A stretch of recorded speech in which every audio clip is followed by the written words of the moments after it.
Сайн байцгаана уу эрхэм хүндэт үзэгчдээ. Шихийн утга их сургууль болон Монголын өмгөөлөгчдийн холбооноос хамтран гаргаж буй өмгөөлөгчийн өнцөг цуврал подкастын хамгийн сүүлчийн дугаар эхлэхэд бэлэн болоод байна.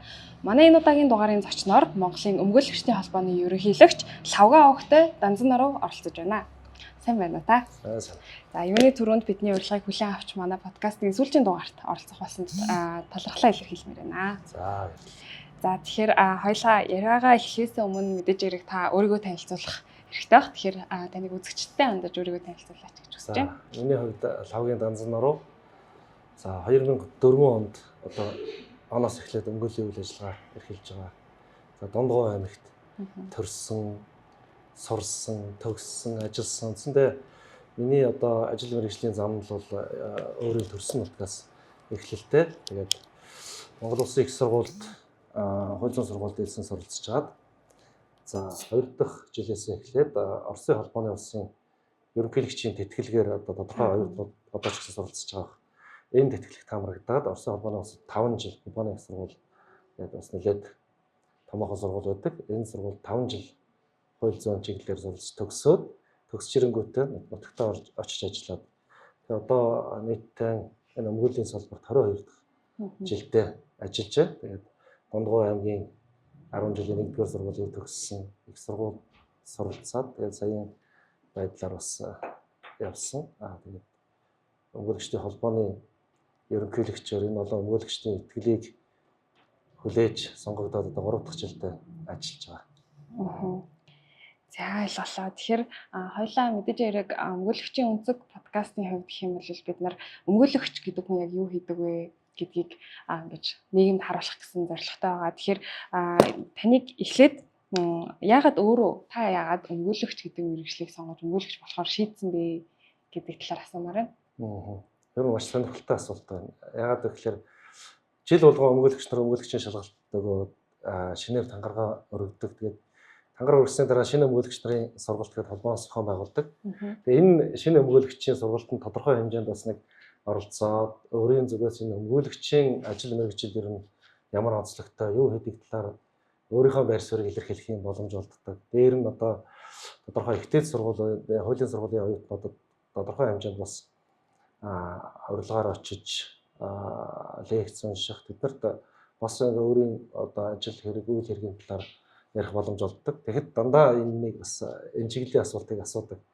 Ерөнхийдөө миний өмгөөлөгч болсон одоо тохиол их сонирхолтой. 10 жилийн сургуульд байхдаа нийгэм судлалын хичээлд бас нэлээд идэвхтэй, чармаалттай энэ чиглэлээр бас илүү их сонирхож энэ чиглэлийн одоо ном сурах бичиг, энэ чиглэлийн одоо зохиолуудыг нэлээд сонирхож судалдаг байсан. Их сурвалжуудтай ажилладаг байсан. За тэгээд эсэлтийн шалгалт боллоо. Эсэлтийн шалгалтанд энэ чиглэлээр тухайн үед бид нар чинь 2 чиглэлээр шалгалт өгөх боломжтой байдаг байсан. Одоо чухам ямар байгаа гэж сайн мэдэхгүй байна.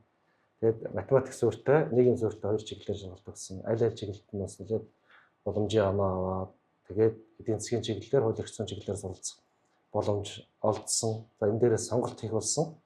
Тэгэхээр мэдээж одоо төгсөж байгаа оюутнууд, төгсөж байгаа энэ сурагчид ч нэрийгээ найз нөхдөйгөө нэлээд ярилцсан. Тэгээд бид нар голцох бол яг чамд яг энэ хуульчийн мэргэжил, хуулиа сонгоо. Хамгийн их тохирноо гэд нэлээд бас яригдсан. Тэгээд гэр бүлийнхэнтэйгээ мэдээж ярилцсан, зөвшөлдсөн. Тэгээ манай хөрш одоо их мундаг багш доктор болсон удирдлагын академийн одоо автомлын багшийг манай тухайн дундгойд ажиллаж амьдарч байсан. Манай хөрш байсан. Тэгээд за тухайгчтай чинь зөвлөе гэж манай аав бас ярилцаа яасан чинь. Гэхдээ Мөсийн хууль зүйн сургууль чинь ер нь маш мундаг сургууль, маш олон сайн багш нартай. Ер нь хуулийн чиглэлээр барай явбал яасан гэж миний хувьд тэгж бодож байна гэж бас зөвлөсөн. Тэгээд олон талын энэ огтлцол нийлээд тэгээ Монгол Улсын их сургуулийн хууль зүйн сургуульд элсэж суралцсан. За суралцсан байдал нэг иймэрхүү. За өмгөөлөгчийн ажил мэргэж яг хүний эрхийн төлөө зүтгэх, хүний эрхийн төлөө санаа тавих энэ чиглэл ер нь хаанаас тодорхой болчихоо гэхээр за их сургуульдаа сураад төгсөөд ирлээ.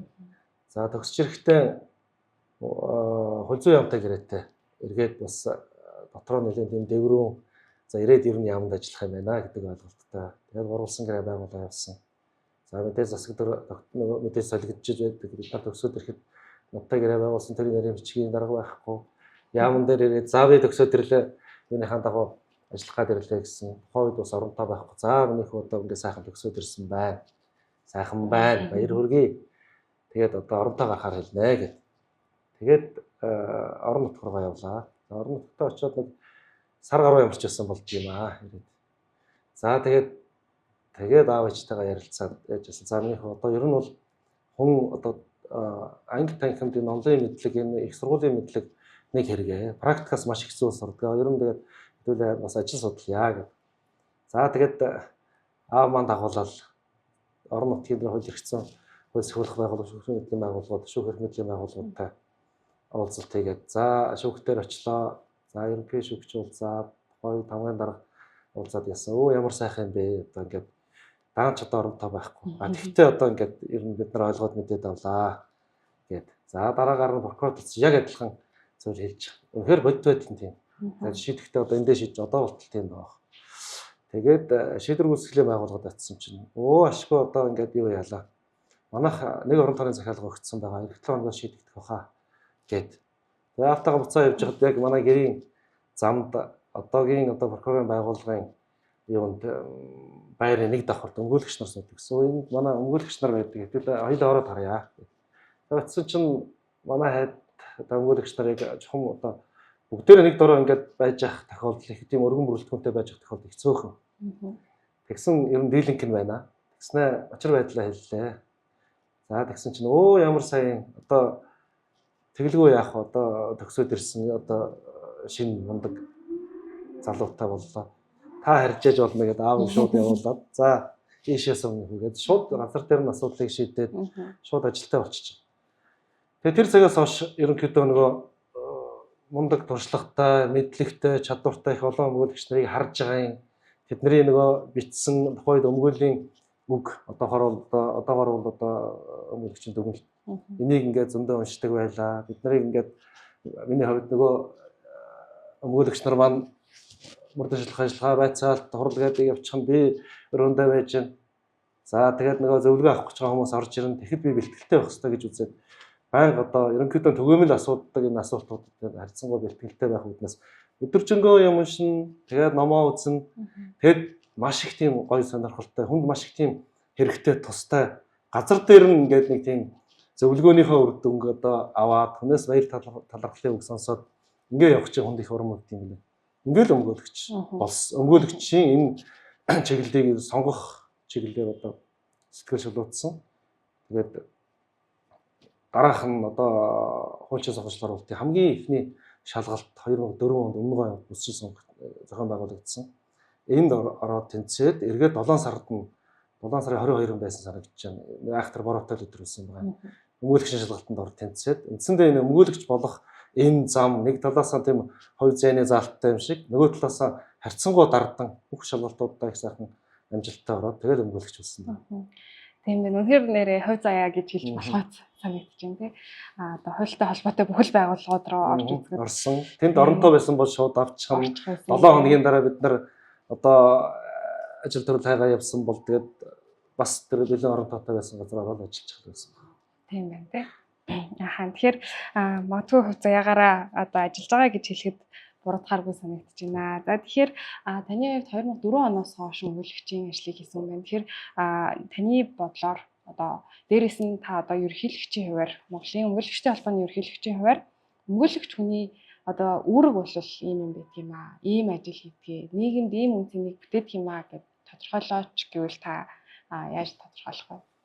Ер нь өмгөөлөгчийн ажил бүр эртээр үеэсэн тийм Ром Римийн үеэсэн яг энэ өмгөөлөгчийн мэргэжил энэ ажил үүсч бий болсон цагаас эхлэхээр хүний хамгийн үн цэнтэй зүйлийг хамгаалж ирсэн. Энэ юу гэхээр нийгэмд байгаа энэ арчилсан нийгэм, энэ орчин үеийн нийгэм, орчин үеийн ч гэлтгүү нийгмийн бүхий цаг хугацаанд хүний эрх гэдэг зүйл бол хамгийн үн цэнтэй. Одоо ямар нэг зүйлээр одоо шигтгэе гэж хэлж болох ийм чухал зүйл.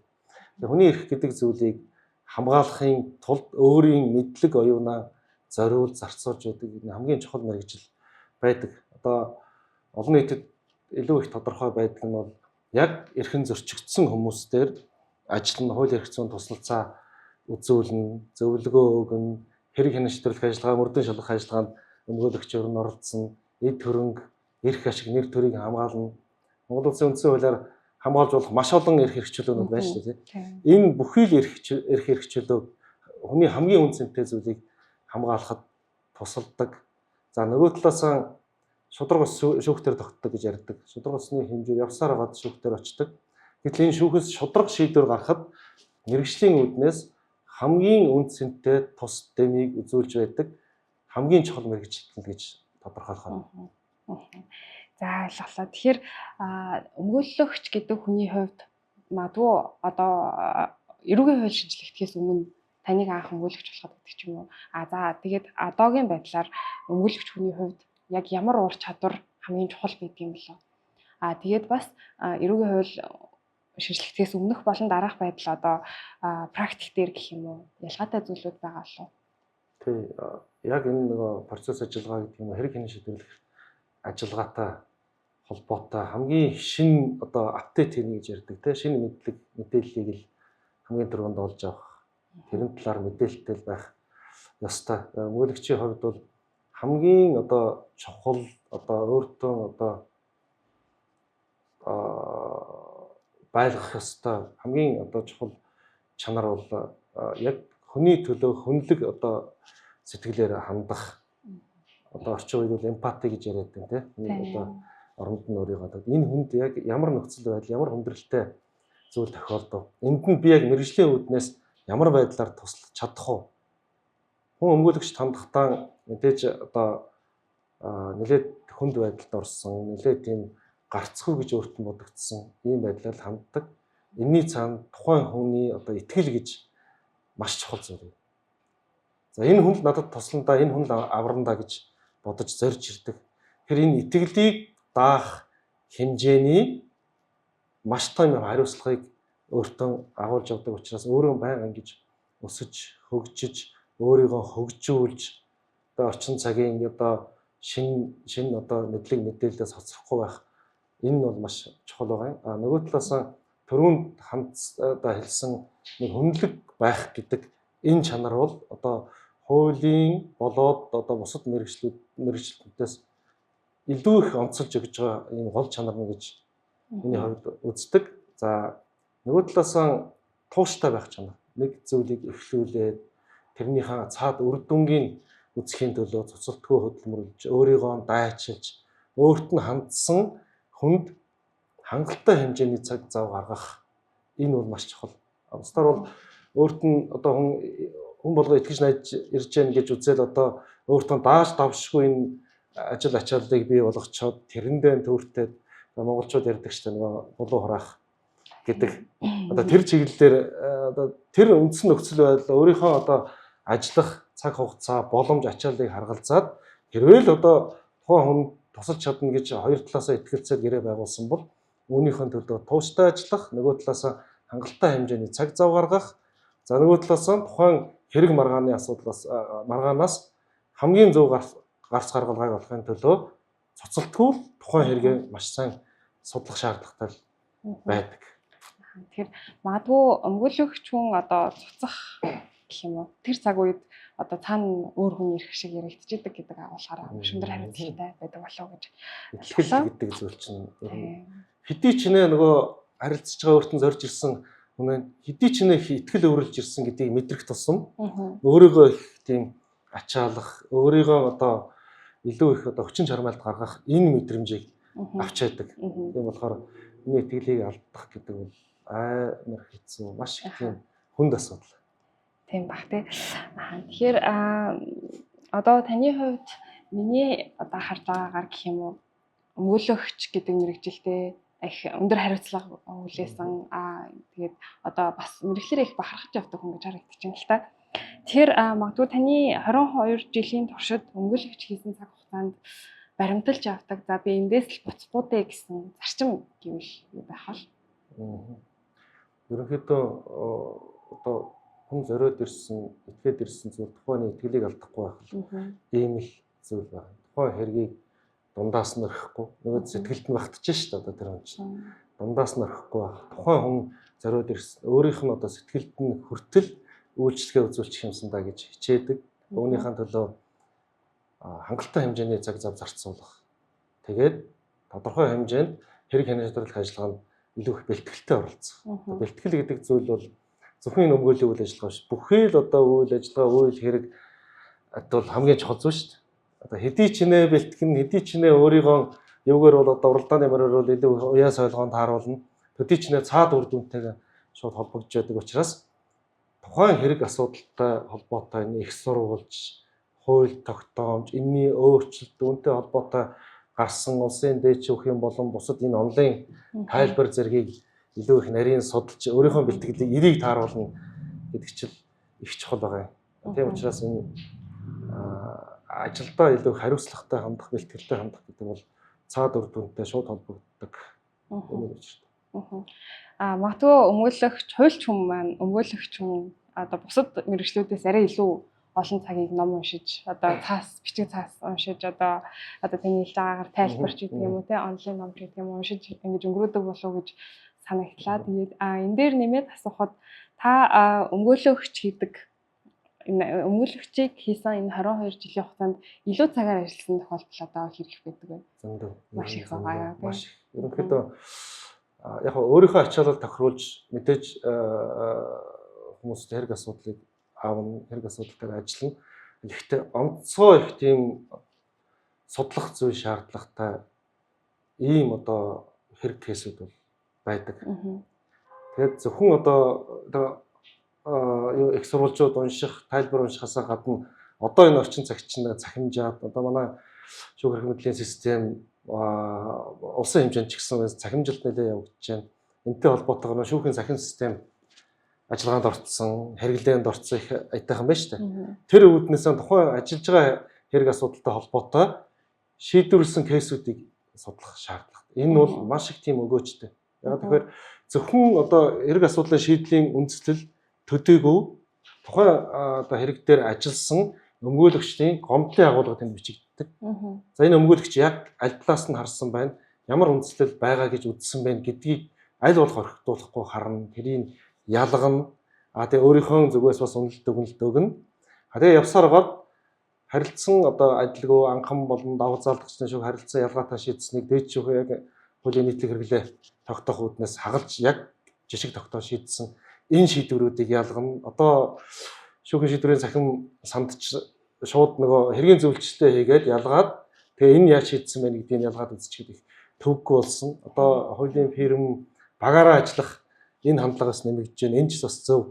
Энэ дээр одоо туслахуд яг юун дээр их төвлөрч ажиллаж байгаа анзаарэгдэж байна. Тэгэхээр энэ шүүхийн шийдвэрүүдийн цахим сан руу ороод шийдвэрлэгдсэн кейсүүд дотор анализ хийгээд за яг ийм үндэслэлүүд тухайн асуудлаар байж болох юм гэдгийг яг мэргэжсэн өмгөөлөгч нартаа бас гаргаж өгөх. Энэ бол маш том тус, маш их тийм цаг хэмнэж байгаа асуудал. Нөгөө талаас энэ хуулийн фирмүүд ажиллаж байгаа туслахуд маш их өгөөжтэй ийм зүйл сурж байгаа тийм. За ойлголоо. Одоо болохоор хоёлаа илүү салбар руугаа чиглэе гэж бодож байна л да.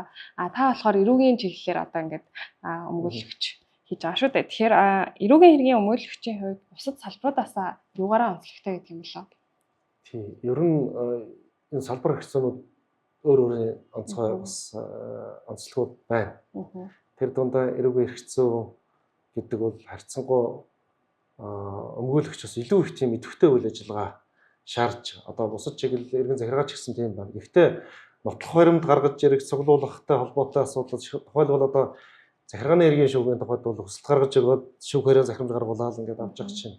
Гэтэл эрүүгийн хэргийн онцлог гэвэл тэр үйлчлүүлэгч байгаа маш сайн сонсох, ойлгох тухайн одоо харилцан ярианы завсар явцад яг энэ хэргийг шийдвэрлэхэд ач холбогдол өгөх. Тухайн одоо хэргийн хувьцаа гэж ярьдаг. Энийг шийдвэрлэхэд онцгой ач холбогдолтой нотлох баримт хаана байгааг олж мэдэрч авч яадаг. Тэрийг хаанаас ямар байдлаар хүсэлт гаргуулах уу? Эсвэл шинээр одоо гэрчүүд энэ нөхцөл байдлыг мэдэх гэрч асуудаагүй гэрчүүд одоо хаана байгааг илүү их мэдэрч олж авдаг. Илүү их эрэл хайгуултай, илүү их хөдөлгөөнтэй ийм онцлогтой. За нөгөө талаас гэх юм бол хүнд үнцэнтэй зүйлүүд маш их бий. Одоо эд хөрөнгөөс ахуулаад нэр төргөл зөндөө юмуд байна. Эдгээрээс бол харьцангуй өөр салбар хэрэгцүүдтэй илүү их холбогдно. Гэхдээ эрүүгийн хэрэгцүүд энэ бүх зүйл хамтдаа байдаг. Нөгөө талаас эрх чөлөөний асуудал тийм ээ. Мэдээж одоо ял шитгэлийн асуудал яригдана, баригдах хоригдох асуудал, төрийн албадлага маш хүчтэй орж ирнэ. Тасан сэргийлэх арга хэмжээ гэж байж одоо зорчигчийг хязгаарлаж байна. Үндсэн хууль заасан чөлөөтэй зорчигчийг тодорхой хэмжээнд төрийн албадлагаар хязгаарлагдаж байна. Цагдаа хоригдно. Цагдаа хоригдох энэ агшинд бол ямар их тийм хүнд цохилт арга гэр тухайн хүн авдаг уу тийм.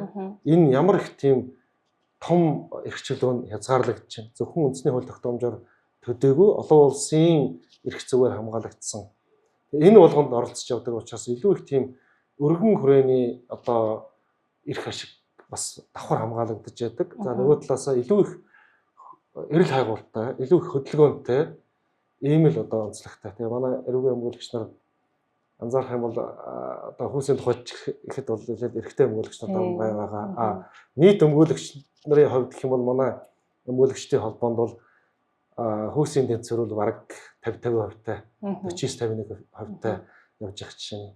Гэтэл олон улсын жишгт бол олон улсын дундчтай ингээ харьцуулах юм бол манай Монголын одоо эмэгтэйчүүд маш мундаг энэ хүний эрхийг хамгаалах, хангах үйл ажиллагаанд өөрсдийнхөө сорьё гэдэг энэ нэрмэлцэл ихтэй маш олон эмэгтэй өмгөөлөгч нартай. Одоо жишээ нь Зүүн Азийн бид нартай хамтын ажиллагаатай одоо Япон, Солонгос, Хятад гэдэг ингээ улсууд ирээд бас ярилцахад ямар олон одоо эмэгтэй өмгөөлөгч ямар мундаг юм бэ гэж ярих жишээ нэ.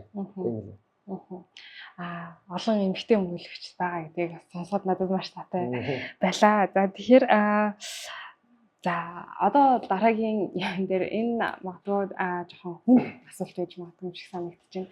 Одоо яг энэ цаг үед эрүүгийн өмгөөлөгчдөөс та яг одоо шилдэг өмгөөлөгчд ямар заавал шилдэг гэхгүй онцлог гэх ч юм уу те өмгөөлөгчдийг нэрлэж гэвэл ямар өмгөөлөгчийг нэрлэх вэ? Тэр хүмүүс ямар тактик ашиглаж одоо хэрэг кино шийдвэрлэх ажиллагаанд оролцдог юм болоо?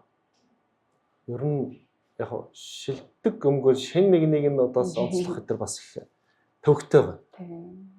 Юунд их баяртай багталтай байна гэхээр энэ өмгөөлөгч нарын одоо ур чадвар маш их тийм өсөж байна. Дээр нь маш олон мундаг одоо ахмад дунд залуугийн өмгөөлөгч нар байгааг харахаар их урамтай байгаа. Миний хувьд дөнгөж одоо түрүүнд ярианы ихэнд хоёулаа ярилцчихсан өмгөөлөгчийн туслах болоод ингээд явж явах үед шүүх хуралдаанд оролцох, ажиглах их дуртай байсан. Тэр үед манай аймагт бас нэлээд бас анхаарал татсан олон оролцогчтой хэрэг гараад нээлттэй одоо шүүх хуралдаа чи дийлэнх нээлттэй явж байгаа шүү дээ. Нээлттэй хуралдаанд орж хахад инхот гээд яг эрүүгийн чиглэлээр ажилладаг мундаг тухайн үедээ бол ер нь олонний анхаарал татсан маш олон хэрэгүүд амжилттай одоо өмгөөлж ирсэн өмгөөлөгч ах оролцож байсан. Тэгээд тэрний яг өмгөөллийн арга тактик барил өөрийгөө илэрхийлж байгаа яг үндэслэлээ дээр шийдвэр гаргах шүүгчнүүд хүргэж байгаа энэ байдал нь үнэхээр одоо багтал гайхшрал төрүүлж байсан. Ямар мундаг юм бэ. Тэгээд одоо нөгөө өөрсдөө одоо илэрхийлэр үндэслэлээ ярьж явах үед шүүх хэдий их төвлөрч анхаарч байгаагаас нь энэ одоо үндэслэл их тийм оновчтой байгааг нь анзаарч болохоор байдаг. Тэгэхээр яг одоо үндэслэл илж байгаа тэр хуулийн юмнуудыг шүүгч нар ч гэсэн нэлээд тэмдэглэж авах нь бас их тийм байсан. Яг ийм одоо өмгөөлөгч болох юмсан гэдэг ийм одоо бодол сэтэл төрж ирсэн. Манай одоо холбооны ерөнхийлөгч болсон Бацхан өмгөөлөгч яг өмгөөлийн тактик, арга ажиллагаа, дээр нь энэ хэрэг асуудалтай хандах, тэрэнд цаг гаргах, хэрэгээ судлах энэ чиглэлд бол бас гайхамшигтай мундаг өмгөөлөгч байна. Залуу үеийн өмгөөлөгч нар бол одоо маш олон. Ёстой хэнийг нь ч ялга гааргүй юм жигдхэн хэдэн одоо мундаг өмгөөлөгч нар байна. Одоо бидний үеийн өмгөөлөгч нар ч гэсэн одоо бие биенээсээ суралцж байна. Илүү их туршлагатай өмгөөлөгч нараас бас суралцж байна. Нөгөө талаас нь шүүхийн шийдвэр шүүгч нарын гарсан тэр гаргалгаа үндэслэлээс бас суралцж байна. Суралцах зүйл маш их байна. Бидний хувьд ч гэсэн одоо суралцаад боллоод ханаад ингээд боллоо гэх янз байхгүй шүү дээ. Энд чинь тасралтгүй суралцах үйл явц амьдрал. Тэр тусмаа өмгөөлийн үйл ажиллагаа. Тех тусмаа хүн чинь илүү их чам байрна, илүү их цэгцэрнэ. Тийм болохоор одоо яг тэргээд бас онцлоход хэцүү. Гэхдээ яг миний хувьд яг өмгөөлөгч болох энэ бодол сэтлийг төрүүлэх энэ урам зориг эрмэлзлийг бий болгосон ийм одоо өмгөөлөгч нар байна. Гайхалтай сонсогдож байна. За тэгэхээр одоо таны хэлж байгаа юм дээрээс саяны хариулт дээрээс ингээд тулгуурлаад цаашаага асуух нэг асуулт гарч ирлээ л дээ. Хэрэг хэмнэн шийдвэрлэх үйл ажиллагаанд ялангуяа одоо шүүх танхим дотор тэр өмгөөлөгчийн хувь хүний онцгой юм тактикууд гарч ирдэг гэдэг чинь шүү дээ. Тэгэхэд одоо за эрүүгийн хэрэг дээр бол одоо хэрэг хэмнэн шийдвэрлэх ажиллагаа шүүх хуралдаан болоход яллах тал өмгөөлөх тал гэж орж ирээд улсын яллагч орж ирж байгаа. За өмгөөлөгч орж ирж байгаа. Тэгэнгүүт олон нийтийн дунд ялангуяа сүүлийн үед ингээд гарч ирж байгаа энэ одоо үйл ойлголцол гэх юм уу, буруу ойлголцол гэх юм уу гарч ирж байгаа юм шиг санагдаж байна л да.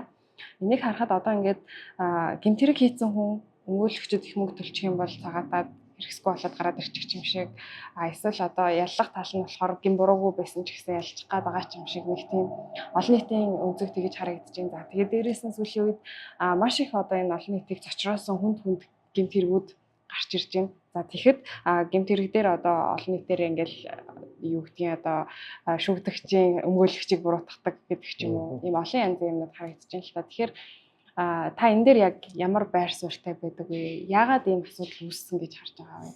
Ер нь олон улсын эрх зүйгээр гэдэг юм уу, хуучин үйл ажиллагааны үндсэн зарчмууд гээд 90 онд нэгдсэн үндэсний байгууллага хуралдаад, Кубын гаванад хуралдаад маш том зарчмыг тунхагласан. Тэр нь юу вэ гэхээр өмгөөлөгчийг яг үйлчлүүлэгчтэй нь адилтгаж буруутгах бол буруу юм аа. Энийг хориглоно гэж буруутгацсан. Харамсалтай нь бол одоо нийтийн сүлжээ, олон нийтийн одоо сүлжээ маш их хөгжиж байна. Энийг олон нийтэд ямар хөнгө өнцгөр эхэлж танилцуулна, тайлбарлана, энэ дээр ямар давлгаа нь илүү их одоо өндөрт яваад байна гэдгээс хамаарат энд өмгөөлөгч нар үйлчлүүлэгчтэй адилхан буруутгагдаад, гадаа орхигдаад, нөгөө талаасаа бас нэг тийм дарамт шалтгаанд өртөж байгаа асуудал гэдэг энэ маш харамсалтай. Гэхдээ аливаа хүний тэр тусмаа өмгөөлөгч хүний эрхийг хамгаалах гад ажиллаж байгаа өмгөөлөгчийг өөрийнх нь одоо хийх ажил ч тааж байна. Эмч бол одоо хагалгаа мэслээ хийгээд одоо шүтний эмчүүдэд аваад ингээд явж хагаад чи тэглээ гэж одоо буруутгахгүйтэй адилхан энэ ажил мэргэжлээ гүйцэтгснийхэн төлөө хэрэгжүүлснийхэн төлөө буруутгах бол маш буруу. Ерөнхийдөө олон нийтийн одоо мэдээллийг хүлээж авах илүү хэрсүү биш энэ хандлага нь энд бас нэрмээс өгöd байгаа юм. Тэр үүднээс олон нийтэд яг өмгөөлөгчийн үйл ажиллагаа мэргэжлийг илүүтэй их эерэг зөөр ойлгуулах эдгээр бол ажил мэргэжлээр гүйцэтгэж байгаа. Гэхдээ шударгаас цаанаа нотлох баримтан дээр тулгуурлаж, хуулийн үндслэлээр тулгуурлаж энэ хэрэгжиж юм гардаг шүү гэдгийг олон нийт их сайн ойлгох шаардлагатай байна. Тэр чинь үднээс бид бүхэн бас манай Авлоликс хуулийн фирмийнхэн бас санаачлаад бас тодорхой уран бүтээлчтэй одоо Монгол улс нэлээд бас анхаарал татж авьяаслаг жүжигчдтэй хамтраад нийгмийн дайсан гэдэг кино бүтээсэн байгаа. Энэний одоо олон нийтэд өгсөн мессеж бол үндсэндээ өмгөөлөгчийн мэргэжлийн үйл ажиллагаа ийм байдаг шүү. За олон нийтийн зүгээс ингээд одоо буруутгаж шарлуулж байгаа болгон үнэн байдаггүй шүү. Эцэст нь шүүх бол олон нийтийн хандлага, олон нийтийн энэ давлгаанд автаж хэрэг асуудлаа шийддэг, нотлохой баримтандаа хуулийн үндслэлтэй тулгуур шийддэг шүү гэдэг энэ мессежийг илүү их тийм соён гээрүүлэх тал руу нь бас нөлөө үзүүлэх болов гэж үзээд бид бүхэн бас харьцангуй энэ кино уран бүтээлчтэй хамтарч ажиллаад бас юм кино гаргасан байгаа. Одоо үзэж хэмжээгөө бол бас үзэх хэрэгтэй гэж бодож байна. Мэдээж эндээс бас нэг шинэ тийм эерэг мессеж авах, энэ өмгөөлөгчдийн одоо үйл ажиллагааг илүүтэй их зөв эргээр ойлгоход бас тодорхой хэмжээнд тусдагхан болох уу гэж бодоод бас нэг юм уран бүтээлээс гарцсан байгаа. За ойлголоо. Нийгмийн дайсан кино саяхан нээлттэй хийжсэн шүү дээ. Кино театруудаар яагаад одоо үндсэндээ кино театраас буугаад одоо IPTV рүү бас орж байгаа баг. За заавал үзье гэж бодлоо. Тэгэхээр үзэгчд маань ч гэсэн заавал үзэх нэг сонирхоод үзэх хэрэгтэй болов уу гэж бодож байна. За тэгэхээр энэ дээрээс би дахиад нэг асуулт асуумаар байна л да. Эрүүгийн хэрэг дээр юу гэдгийг яллах тал, өмгөөлөх тал хоёрын эрх зүйн байдал аягүй зөрүүтэй байдаг юм шиг санагдаад байгаа юм л да. Өмгөөлөгчийн хувьд бол одоо хэрэгт оролцох, үйлчлүүлэгчийн эрх ашгийг хамгаалахын тулд одоо хийж болох үйлдэл нь арай хязгаарлагдмал байдаг юм болов уу гэж харагддаг. Тэрэн дээр та ямар үзэл бодолтой байдаг вэ? Энэ нь одоо олон улсын практикт өөр байдаг юм болов уу? Та яг юу гэж бодож байна? Маш тийм зөв асуудлыг хөндлөө.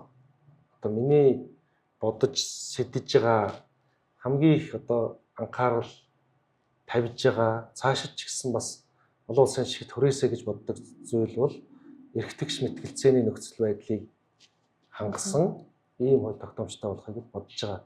Энэ чиглэлд бид бүхэн бас нэлээд бас анхаарч ажиллаж байгаа. Ажлын хэсгүүдэд бас нэлээд орж ажиллаж байгаа. Одоо миний хувьд бас нэлээд олон жил эрүүгийн хууль тогтоомжийг боловсронгуй болгох байнгын ажлын хэсэг гэж байгуулагдаад энд манай мэргэжлийн хороонд дарга Бацагтар хоёр яг байнгын ажлын хэсэгт байдаг.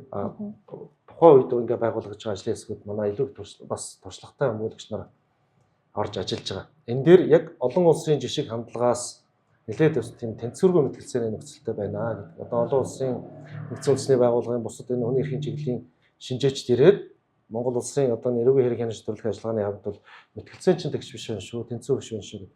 Ер нь шударга ёсонд хүрэх, шударга шийдвэр гаргахад хамгийн чухал зүйл нь шударга процессор л явах хэрэгтэй. Процесс шударга биш, талууд нь тэнцвэртэй биш.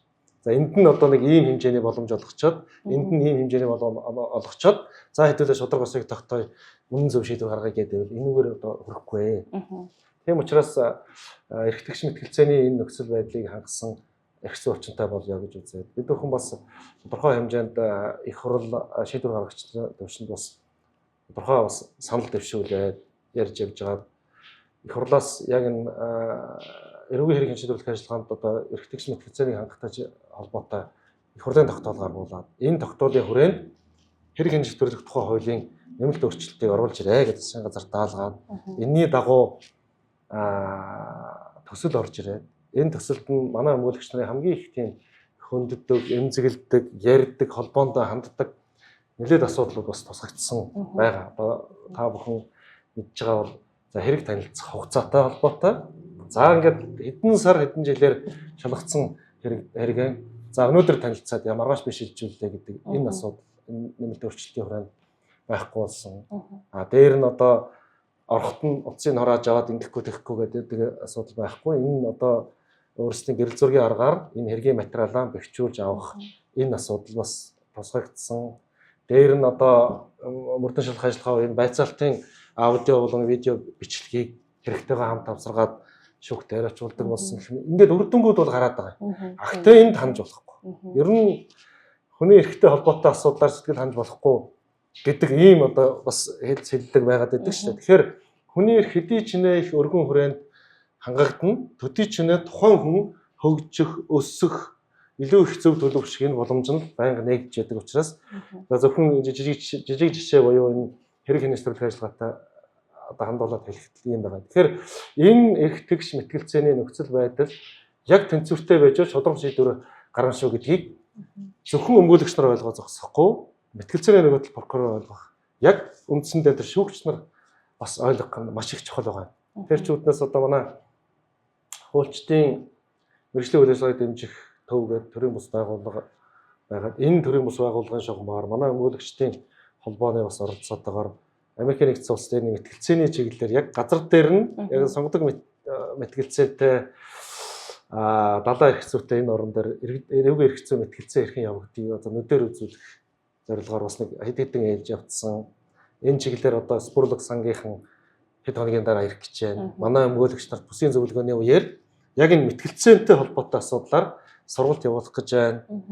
Зөвхөн өмгөөлөгч төдийгүй энэ хөтөлбөрт шүүгч нарт 2 жилийн өмнөөс хамрагдаад эхэллээ. Газар дээр нь үзээд аль талдаа тэнцүү энэ боломжтой байж ич жинхэнэ шударга шийдвэр гаргах юм байна гэдэгтээ санал нэгдэж байгаа болов энийг одоо 1000 сонсохоор нэг үз гэдэг энэ чиглэлийг илүү их ойлгоод мэдрээд явах юм бол манай хууль тогтоогч ч гэсэн энэ хууль эрх зүйн энэ зүйлүүдэд ч гэсэн илүү их эерэг, илүү их тийм төгс мэтгэлцээ, сонгодог мэтгэлцээний чиглэлд илүү их эерэг сайн орчнуудыг оруулаад авах болов. Тэгээс ээж гэж бодож байгаа. Бид бүхний зүгээс бас тасралтгүй одоо харьцаж, хандаж, бичиг цаас болж саналаа хөргүүлээд явж байгаа. За аллаа. Та тэгэхээр миний бараг дараагийн 2 асуултанд хариулчихлаа. Тэгэхээр үргэлжлүүлээд шууд яриад явчих гэж бодож байна. Одоо ерөнхийдөө бол химлаа явах гэдэг зүйл айгу хурцтай хөгжиж штэ тий. Тэгэхээр одоо ийм хурцтай хөгжиж байхад нөгөө химлаа явах AI бол одоо хөгжихийн хэрээр хүмүүсийн одоо ажлыг булааж ин гэдэг гэх юм асуудлууд яригдж байгаа. Тэгэхэд магадгүй өмгөөлөгчийн за тэгээд хуулийн салбарт яг энэ химлаа явах гэдэг зүйл яаж нөлөөлж байгаа бол та өмгөөлөгчийн одоо энэ мэрэгжлийн одоо ирээдүй хаашаа чиглэж ийн гэж харж байгаа вэ? Тий одоо сүүлийн үед зөвхөн одоо манай дотоодод төдийгөө гадаад энэ чиглэлээр маш олон тийм хурал зөвлөгөөн, симпозиум, форум болоод байна. Энэ хиймэл оюун ухаан хөгжснөөр энэ өмгөөлөгчийн хийх ажил ер нь харьцангуй багасчлаа гэдэг ингээд яригдчихдэг. Хиймэл оюун ухаанд эрэг талч бай, сул талч бай. Ер нь аливаа асуудал дээр сорилт ба уламж гэж хоёр талаасаа яригдчихэдэг. Гэтэл хиймэл оюун ухаан хөгжөөд одоо манай үйлчлүүлэгч нар гэж байна шүү дээ. Өмгөөлөгч тандж байгаа хүн болгон өөрсдөө тодорхой хэмжээний ойлголт мэдээлэлтэй. Өөрийнхөө үндсэн кейсийг тэр хиймэл оюун ухаандаа өгөөд багцаа баримжаатай болоод нэлээд тодорхой хуулийн зүйл заалттай тэрийг өөрсдөө эргэж хараад илүү их бэлтгэлтэй ирж байгаа учраас энийг дагаад манай өмгөөлөгчдөө өөрсдөө илүү их чадварч байгаа. Илүү их чанарж байгаа. Энэ том сорилттой тулгарч байгаа. Одоо жишээ нь хиймэл оюун ухаантай маш их тийм сайн харьцдаг энэ чиглэлээр ингээд тийм мэддэг мэдээлэлтэй хүмүүс бол өөртөө тулгарсан проблемыг бүтэн ингээд судалж хаад за энэ нөхөр ер нь үе. Бараг тийм сорих сонжих маягтай эрхийг ч өгөөсөхгүй. Мэдээж тэрийг бурууд гаргахгүй тэгч ёстой. Гэтэл тэн дээр бол одоо маш тийм бэлтгэлгүй, маш их тийм хангалтгүй хэмжээнд өөрийнх нь одоо сэтгэл төрөхгүй хэмжээнд зөвлөгөө өгөөд тухайн хүнийг сонгохгүй. Энэ өөрийнх нь нөгөө хүний одоо зах зээл шүү дээ. Одоо яг өмгөөл зөвлөхөөчдийн зах зээл байгаа ч. Ийм. Тийм учраас энийг дагаад өмгөөлөгч нар өөрсдөө маш их тийм чанартай, чадвартай дээр нь бас ёс зүйтэй байх хэрэгтэй. Ёс зүй гэж хэлсэн дээр бас нэмээ хэлэх юм бол хиймэл оюун ухаан өмгөөлөгчийг орлох, бүрэн дүүрэн орлох ямар ч боломж байхгүй. Энд дээр эргээд хиймэл оюун ухаантай найдаад ирэх юм бол эргээд хэнээс хариуцлага нэх хөө. Ёс зүй асуудал нь ханаавалдах уу? Ийм л асуудал байдаг. Гэтэл яг энэ бүх талаас ёс зүй одоо хариуцлага өөрөө өөрөх, өөрөө мэрэгжлийн бэлтгэлтэй ийм өмгөөлөгч тандаж өөрийнхөө хувьд яг илүү их даатгах энэ асуудал ер нь нэг хэсэгтээ нэлээд урт удаан хугацаанд байх болов гэж бодож байгаа. Хиймэл оюун ухааныг харьцангуй өмгөөлөгч нар илүү их тийм бүтээлчээр үр дүнтэй өрнөлтөтэй ашиглаа өөрийнхөө одоо туслахын хамгийн сайн туслахын хэмжээнд авч ашиглах илүү их одоо шалгуур цензуртай хандах ингэх л ёстой. Одоо гадны зарим улсууд бол эргээд нөгөө хиймэл оюун ухааны хэллэг бичил илүү их тийм шууд ингэж авч одоо шүүхийн тогтоолд одоо шүүгч нарын хувьд гэх юм уу шууд авч хэрэглэх нь эргээд их маш том ёс зүйн зөрчил гэж үзэх жишээний тэгч ёстой ч байх. Тийм учраас яг хиймэл оюун ухаан илүү хөгжөөд энэ их боломж нь нэмэгдэхээр өмгөөлөгч нар илүү их мэрэгжлийн бэлтгэлтэй илүү их чадварлаг байхыг л одоо нийгэм цаанаасаа шаардаад эхэлж байна. Та нөгөө түрүүн ярилцлагаа эхэнд хэлжсэн нөгөө эмпати чадвар гэдэг тийм. Бусдын оронд өөрийгөө тавьж хүний мэдэрч байгааг мэдрэх чадвар өмгөөлөгчийн хамгийн чухал чадваруудын нэг гэж хэлсэн. Тэгэхээр магадгүй хиймэл оюун ухаан энэ чадварыг хэзээ ч орлож чадахгүй. Хүн хүнийгээ илүү их ойлгож мэдрэн тэгсэн хэрээрээ тэр хүнд тавих одоо тэр өөрийнхөө сэтгэлийн үнээсээ гаргах тэр хүнлэг чанар өрөвдөх, хайрлах, энэрх тэгээд тэрнийгээ дагаад үүсдэг тэр итгэл найдварыг нь алдчихгүй юмсан гэдэг энэ сэтгэл явсараад тухайн хүнийгээ хөтлөөд өөрийн эрэхгүй өөрийнх нь одоо үүрэг хүлээсэн хэрэг асуудал дээр нь авчрах. Хэдий ч нэ мэрэгжлийн бэлтгэлтэй хэдий ч нэ мэдлэгээрээ өөрөө цэнэглэгдсэн өмгөөлөгч шүүх хуралдааны тахим өөртөө илүү итгэлтэй илүү их үндэслэлтэй сайн ярина илүү их шударга шийдвэр гаргахад үнцэнтэй тийм үндэслэлүүдийг гаргаж өгнө шүү дээ. За ойлголоо. Тэгэхээр одоо сүүлийн асуултаа асууя гэж бодож байна. Одоо тэгэхээр хиймэл оюун ухаан хөгжиж байна. За дээрэс нь манай Монгол улсын хэмжээнд ч гэсэн одоо эрх зүйч болж төгсөж байгаа оюутнууд маш олон байгаа. За тэгээд ичнээ ингээд одоо жишээ нь суралцаад эрх зүйч болсон хүн бол одоо хуульчийн шалгалт өгөөд өмгөөлөгчийн шалгалт өгөх хэрэгтэй болчихсон байна шүү дээ. Тэгэхээр маш олон ийм өмгөөлөгчд одоо шинэ залуу өмгөөлөгчд гарч ирэх байх гэж харж байна.